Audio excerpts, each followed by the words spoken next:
Hello everyone. आज हम trust law का एक बहुत ही इंटरेस्टिंग और अंडररेटेड कॉन्सेप्ट को समझने वाले हैं, सी प्रे डॉक्ट्रिन। इसको कुछ लोग साइप्रस भी प्रोनाउंस करते हैं, लेकिन इसकी सही प्रोनाउंसिएशन है सी प्रे। ये डॉक्ट्रिन इतना अनकॉमन है कि लॉ स्टूडेंट्स भी ग्रेजुएशन कंप्लीट कर लेते हैं, लेकिन इसके बारे में डिटेल में कभी नहीं पढ़ते। लेकिन अगर आप ट्रस्ट लॉ, इक्विटी या जुडिशियल एग्जामिनेशन की प्रिपरेशन कर रहे हैं तो ये कॉन्सेप्ट समझना बहुत ज़रूरी है। सबसे पहले एक सिंपल क्वेश्चन से शुरू करते हैं।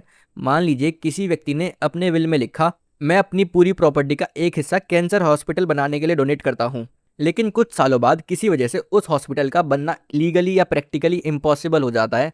अब जो सवाल उठता है वो ये है कि क्या ट्रस्ट खत्म हो जाएगा, क्या पैसे डोनर के लीगल एयर्स को वापस मिल जाएंगे, या कोर्ट कोई और सोल्यूशन ढूंढेगी। इसी प्रॉब्लम का सोल्यूशन देता है सी प्रे डॉक्ट्रिन।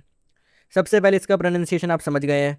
ये एक फ्रेंच फ्रेज है जिसका मतलब होता है as near as possible. Simple language में इसका मतलब है अगर किसी चैरिटेबल ट्रस्ट का ओरिजिनल ऑब्जेक्टिव इम्पॉसिबल, इम्प्रैक्टिकल या इलीगल हो जाए तो कोर्ट उस ट्रस्ट को कंप्लीटली फेल नहीं होने देती, बल्कि डोनर के ओरिजिनल इंटेंशन को जितना पॉसिबल हो सके उतना प्रिजर्व करने की कोशिश करती है। यानी एग्जैक्ट पर्पस अगर फुलफिल नहीं हो सकता तो उसके सबसे करीब वाले पर्पस को इम्प्लीमेंट करा जाता है। इसी अप्रोच को सी प्रे डॉक्ट्रिन कहते हैं।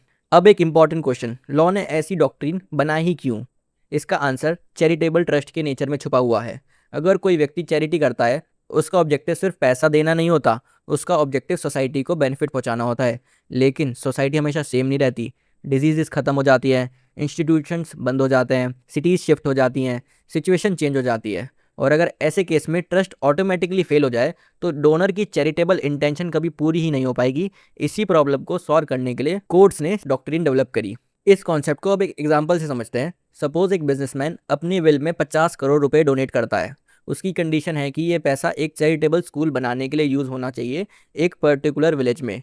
लेकिन कुछ सालों बाद गवर्नमेंट उस पूरे विलेज को रिलोकेट कर देती है। अब उस विलेज का एग्जिस्टेंस ही नहीं रहा। क्या ट्रस्ट फेल हो जाएगा? तो नहीं।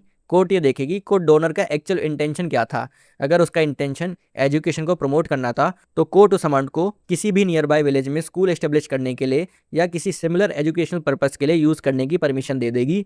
यही सी प्रे डॉक्ट्रिन का प्रैक्टिकल एप्लीकेशन है। अब देखते हैं सी प्रे डॉक्ट्रिन अप्लाई करने के लिए जनरली कुछ कंडीशन जो वैलिड का होना जरूरी है वो क्या कंडीशंस हैं। सबसे पहले ट्रस्ट का ऑब्जेक्टिव चैरिटेबल होना चाहिए। दूसरा, ओरिजिनल पर्पस इम्पॉसिबल, इम्प्रैक्टिकल या इलीगल होना चाहिए। और तीसरा, कोर्ट को ये सेटिस्फेक्शन होनी चाहिए कि डोनर का इंटेंशन सिर्फ एक पर्टिकुलर इंस्टीट्यूशन नहीं बल्कि एक ब्रॉडर चैरिटेबल ऑब्जेक्टिव अचीव करना था। अगर डोनर का इंटेंशन एक स्पेसिफिक इंस्टीट्यूशन तक लिमिटेड था तो हर केस में सी प्रे डॉक्ट्रिन अप्लाई नहीं होगी। इसलिए कोर्ट्स हर मैटर के फैक्ट्स को केयरफुली एग्जामिन करती है। सी प्रे डॉक्ट्रिन का सबसे बड़ा ऑब्जेक्टिव है डोनर की चैरिटेबल इंटेंशन को रिस्पेक्ट करना। कोर्ट वर्ड्स को मैकेनिकली फॉलो नहीं करती। कोर्ट्स डोनर के ब्रॉडर ऑब्जेक्टिव को समझने की कोशिश करती है और इसी वजह से चैरिटेबल ट्रस्ट अननेसेसरीली फेल नहीं होते और पब्लिक वेलफेयर का ऑब्जेक्टिव भी कंटिन्यू रहता है। तो आज के डिस्कशन से बस हमें 3 बातें याद रखनी है। पहली, सी प्रे डॉक्ट्रिन चैरिटेबल ट्रस्ट से रिलेटेड है। दूसरी, अगर ओरिजिनल चैरिटेबल पर्पस इम्पॉसिबल या इम्प्रैक्टिकल हो जाए तो कोर्ट उस पर्पस को सबसे नियरेस्ट पॉसिबल ऑल्टरनेटिव को इम्प्लीमेंट करने की कोशिश करती है।